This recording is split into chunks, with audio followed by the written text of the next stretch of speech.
Bonjour et bienvenue chers Alformers dans cette vidéo où l'on va pouvoir découvrir ensemble les composants de la blockchain.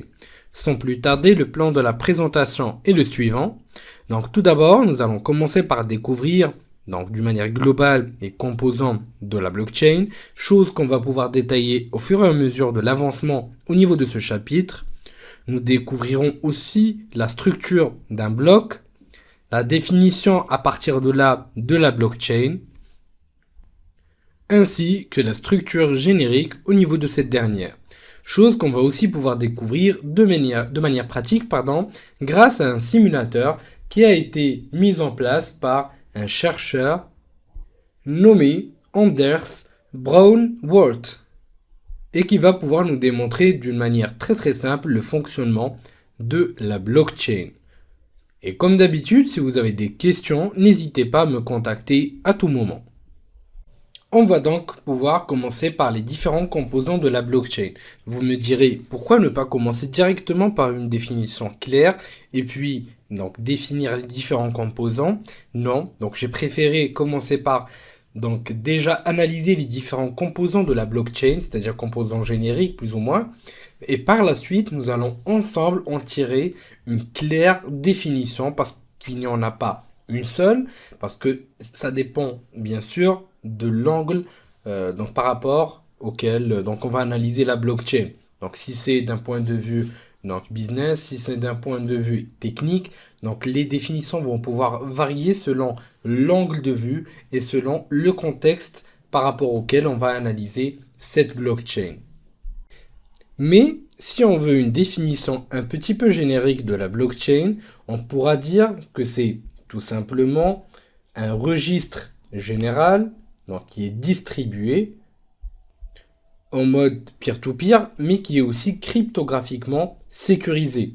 Au niveau de ce registre, on ne peut enlever des informations, c'est-à-dire des données, mais on ne pourra que les rajouter à la fin de ce registre.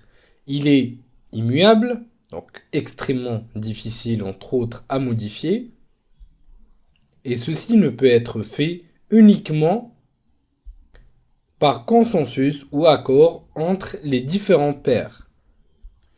La blockchain peut donc être considérée comme une couche d'un réseau peer-to-peer distribué fonctionnant sur Internet.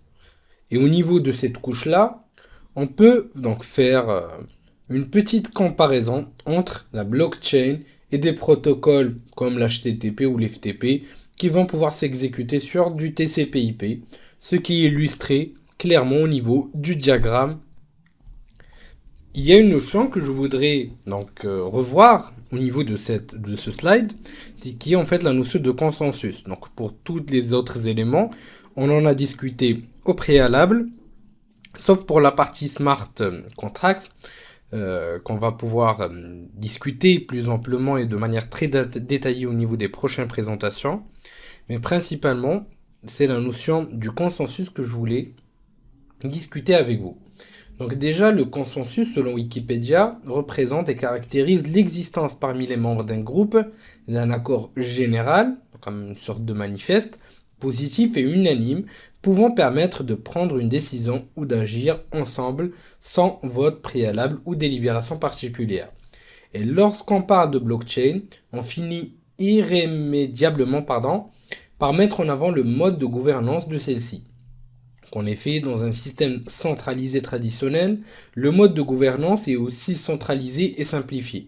Ainsi, tous les acteurs du système s'appuient sur un tiers de confiance connu de tous et faisant foi pour définir les règles du jeu et jouer le rôle d'arbitre pour mettre tous les acteurs d'accord lorsqu'il y a un besoin d'arbitrage.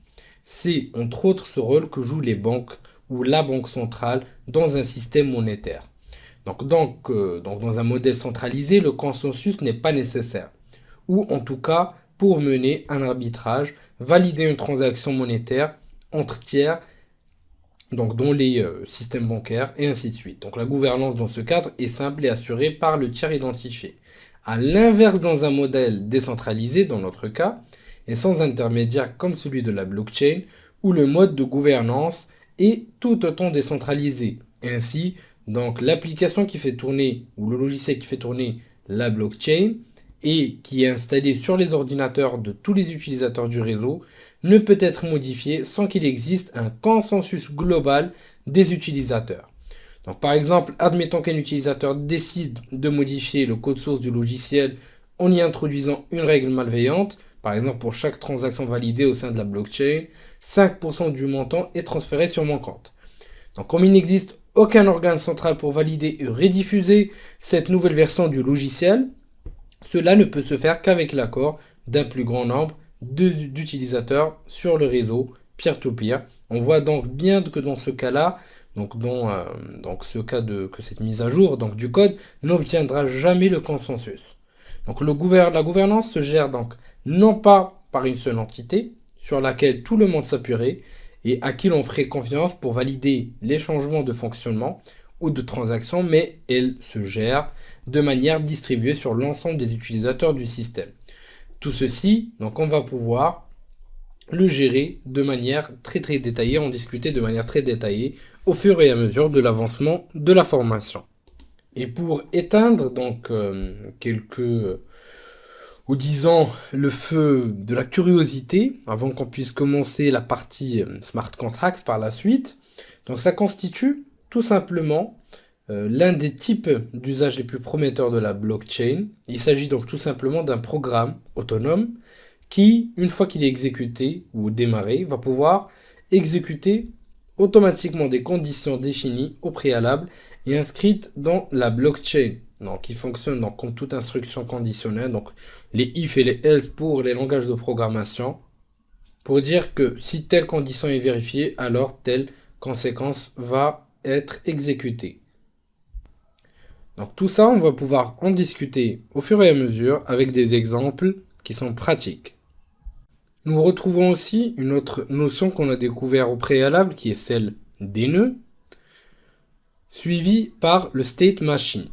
Qu'est-ce que cela veut dire exactement?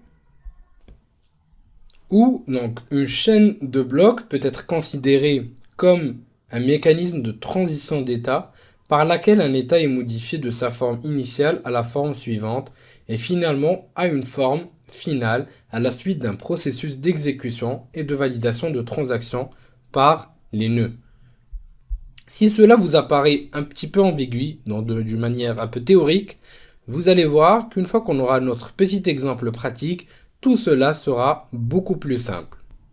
Quant au bloc, donc ce dernier est composé de plusieurs transactions et d'autres éléments tels que le hash du bloc précédent, l'horodatage et le nonce. Le hash étant une fonction mathématique qui va transformer donc un objet potentiellement très gros et compliqué en une suite de caractères de taille fixe, impossible à inverser, ce qui permet principalement de vérifier l'intégrité des fichiers ou des messages, de vérifier des mots de passe. Ça peut aussi représenter une proof of work, c'est-à-dire une preuve de travail, ou tout simplement identifier des fichiers ou des données. Et pour finir, nous allons discuter de la transaction qui représente une unité fondamentale de la blockchain et qui représente tout simplement un transfert de valeur d'une adresse à une autre. Avant de pouvoir donc parler des différentes définitions qu'on peut donner à la blockchain, comme on l'a dit, il n'y en a pas qu'une seule, découvrons un petit peu plus en détail la structure d'un bloc. Donc la blockchain, comme on l'a dit au début, est déjà composée du mot bloc, donc d'où l'intérêt et l'importance de la compréhension de cette partie-là ou de son composant-là. Donc, d'après ce qu'on a pu découvrir au niveau du slide précédent, la blockchain peut être définie comme une plateforme par laquelle les pairs peuvent échanger des valeurs en utilisant des transactions, donc sans avoir besoin d'un arbitre central de confiance. Donc, c'est-à-dire pas besoin d'un tiers de confiance, tel qu'on l'a dit avec l'exemple de la banque centrale par rapport à tout ce qui est monétique. Et donc c'est un concept qui est très intéressant, qui a beaucoup d'avenir, et cette technologie a déjà commencé à révolutionner un bon nombre de domaines. Donc, la blockchain va pouvoir donc disposer et va pouvoir donc posséder un mécanisme et et fournir un mécanisme de consensus décentralisé où aucune autorité n'est responsable de la base de données centrale, c'est-à-dire que c'est une base de données distribuée. Donc ces blocs ou un bloc va pouvoir donc dans ce cas-là représenter une sélection de transactions regroupées donc afin de les organiser de manière plus logique. Tout simplement, donc il est composé de transactions, de la taille de ce dernier, donc qui est variable en fonction du type et du design, donc de la conception entre autres de la blockchain utilisée, et une référence donc au bloc précédent. Donc ceci donc va être aussi inclus au niveau de notre bloc. Sauf dans ce cas si c'est le premier bloc qui a été initié au moment du démarrage de la blockchain. Bien sûr, les composants ne sont pas toujours les mêmes, mais généralement, quelques attributs sont essentiels à la fonctionnalité d'un bloc, tels que l'entête de ce dernier, les pointeurs vers le bloc précédent, donc on va pointer vers le H de ce dernier pour être plus précis. On retrouve aussi l'horodatage, le compteur de transactions, les transactions, ainsi que d'autres attributs, sans oublier le nonce. Le nonce va pouvoir donc représenter tout simplement une valeur aléatoire. Le nonce, donc comme on a dit, qui va représenter une valeur aléatoire qui va être rajoutée lors du calcul du hash, est donc extrêmement importante, et surtout dans la partie qui va pouvoir concerner le minage, c'est-à-dire donc le mining, pardon. Donc on va pouvoir donc en discuter plus en détail au niveau de cette présentation-là. Mais pour l'instant, il vous suffit de savoir que cela représente tout simplement une valeur aléatoire pour générer le hash. Donc qu'on va pouvoir bien sûr exploiter entre-temps avec le hash du bloc précédent et les transactions non enregistrées. Donc à partir de tout ce qu'on a pu discuter jusqu'à maintenant, nous pouvons donc déduire que tout simplement il existe trois principales définitions de la blockchain. On peut donc dire que la blockchain est un mécanisme de consensus décentralisé où au niveau de ces réseaux-là, donc toutes les paires ou ces plateformes, donc toutes les paires finissent par se mettre d'accord sur l'état d'une transaction. La deuxième définition qu'on peut citer est que la blockchain représente une structure de données où il s'agit donc essentiellement de listes chaînées qui utilisent des pointeurs de hachage à la place des pointeurs normaux. Et les pointeurs donc de hachage sont utilisés pour pointer vers les blocs précédents. Et enfin, nous pouvons dire que la blockchain est un registre partagé distribué et il peut donc être considéré comme un livre de transactions donc partagé tout simplement où les transactions sont ordonnées et regroupées sous format de blocs. Donc bien sûr, les définitions vont pouvoir changer selon le contexte sur lequel ou au niveau duquel on est en train d'étudier la chose. Mais je dirais, donc en gros, que la blockchain représente tout simplement le livre d'histoire du système. Donc il va contenir toutes les informations sur les transactions depuis son commencement. Donc la blockchain va pouvoir fonctionner comme les annales d'un pays où les historiens archivent les événements de l'année courante et publient leur travail à la fin de l'année. Il y a donc alors un léger décalage entre le temps réel et le temps des archives. Et comme on le voit donc pour expliquer ce qu'on vient de dire au niveau de la représentation suivante, donc les transactions 42 et 43 ne sont considérées comme vraies qu'à la publication de l'archive de la période donc 28 et non à leur émission. Et de manière générale, nous retrouvons la structure générique de la blockchain comme qui suit. Et donc, comme on l'a dit, c'est surtout une structure de données où il s'agit essentiellement d'une liste chaînée, donc entre blocs, avec des pointeurs donc de hachage à la place de pointeurs donc basiques, normaux, donc où l'on va pointer à chaque fois donc au hash du bloc précédent, sauf dans le cas où on a donc le bloc initial. Donc dans ce cas-là, donc on dispose du bloc initial, nous aurons tout simplement aucun pointeur qui va pointer vers un hash précédent. C'est-à-dire que c'est le premier bloc depuis donc le fonctionnement de la blockchain. Donc les pointeurs de hachage, tout simplement, vont pointer à chaque fois, donc, comme on vient de le dire, sur le bloc précédent. Et au niveau de ces blocs, nous aurons les transactions ainsi que d'autres attributs selon le contexte qui peut différer donc d'un cas à l'autre. Mais principalement, nous retrouvons le nonce, nous retrouvons la transaction, nous retrouvons l'horodatage et ainsi de suite.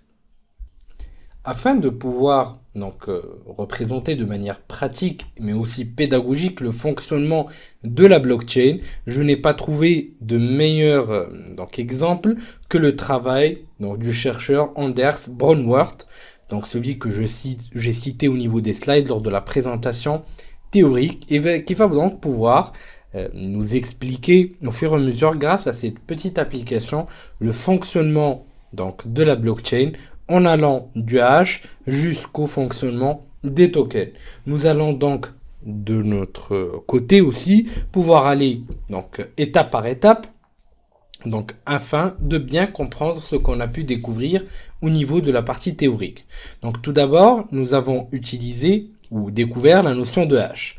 Donc comme on a dit, le hash était une empreinte unique à taille fixe qui va pouvoir être générée à partir d'un input qui est notre data dans ce cas-là. Donc ça peut être n'importe quel type de données. Le hash va donc changer, donc au fur et à mesure du changement de la data qu'il est censé calculer. Et c'est une notion qui est très importante à comprendre et c'est une notion aussi qui est très intéressante dans le contexte de la blockchain et des crypto-monnaies. Ce hash va donc nous permettre de pouvoir tout simplement calculer l'authenticité et l'intégrité du message. L'algorithme qui va donc nous permettre de contrôler l'authenticité des messages est tout simplement le hash, comme on vient de le citer et de le comprendre, à savoir que l'algorithme qui va nous permettre d'effectuer ceci est principalement du SHA-256. Donc maintenant que nous avons compris et essayer de pouvoir redécouvrir la notion du hash. Donc nous voyons que quelle que soit donc la longueur de la chaîne entrée, la sortie va pouvoir être donc la même. Nous allons passer à la deuxième étape, c'est-à-dire de comprendre les éléments d'un bloc. Donc comme vous pouvez le voir, nous disposons ici du premier bloc, donc du bloc numéro 1, avec un numéro aléatoire qui va être de 72 608. Donc la zone donnée est vide et nous avons le petit bloc en vert, c'est-à-dire que c'est un bloc valide. Et nous remarquons en fait qu'au niveau du hash, donc ça commence avec 4 zéros. C'est-à-dire que pour que ce bloc soit vérifié et correct, c'est la combinaison entre tous les éléments du bloc qui va pouvoir générer un hash. Et donc ce hash, sa structure, c'est ce qui va définir si ce bloc va pouvoir être valide ou pas. Donc, comme on l'a cité, tout simplement, l'algorithme de hachage va mélanger les données et il va arriver en fait au hash de sortie qui va être généré.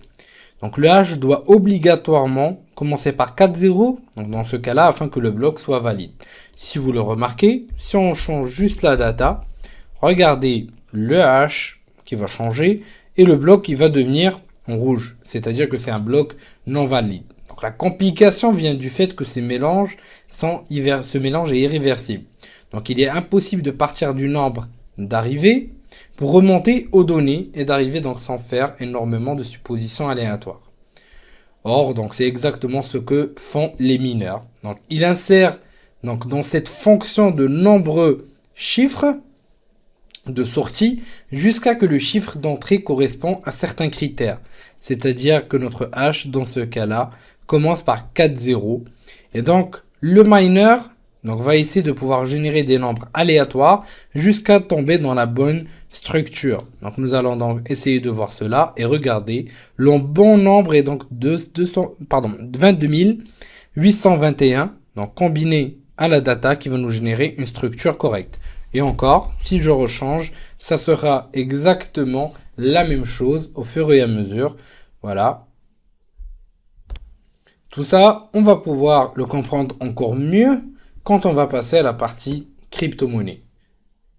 Maintenant qu'on a compris ce qu'est la structure d'un bloc, allons découvrir celle de la blockchain. Donc, comme on a dit au niveau de la blockchain, ceci représente tout simplement une structure de données, donc une structure de blocs.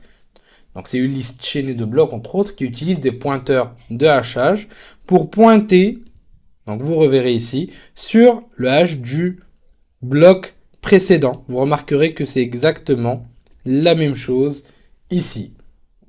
Et ça continue pour l'ensemble des autres hashes tout simplement. Maintenant, regardez, si on essaie de modifier, donc disons la data au niveau du bloc numéro 2 ou 3, ça nous fera moins de travail. Donc, voilà. Je vais essayer de mettre quelque chose comme ça ou simplement alpha. Vous remarquerez qu'à partir de là, tous les blocs ne sont plus valides qui viennent après en fait le troisième bloc, c'est-à-dire à partir duquel donc on a un calcul au niveau du hash précédent. Donc la structure donc du hash a bel et bien changé, c'est-à-dire qu'on n'a plus les petits 4 zéros au début de notre hash, donc la structure n'est pas correcte, et c'est-à-dire qu'on doit miner, je répète, pour trouver la valeur aléatoire, donc le nonce, qui va correspondre au fait de pouvoir générer une structure de hash correcte. Donc, et comme vous pouvez le voir, c'est de là où vient la plupart du temps la difficulté. Et il faudra donc continuer à effectuer ce minage pour trouver les bonnes valeurs nonce au niveau de tous les blocs qui vont suivre le changement. Donc, et si vous remarquez, si on le fait ici, ça sera juste le bloc 5 qui va changer. Donc, il faudra reminer les deux. Et ça demande vraiment beaucoup de puissance pour pouvoir recalculer le tout. À savoir que ici, c'est un exemple qui est beaucoup plus pédagogique. Mais vous verrez une fois qu'on aura, qu'on va passer à la partie où l'on va pouvoir par exemple développer notre propre crypto-monnaie, où on va passer dans la partie où on va pouvoir vraiment analyser les tokens, comment ça se passe exactement, etc., etc. Vous verrez que c'est un petit peu plus compliqué et que ça demande vraiment de la puissance de calcul et du temps surtout. Mais le plus important, c'est de pouvoir comprendre ces notions de base afin de bien pouvoir vous lancer par la suite.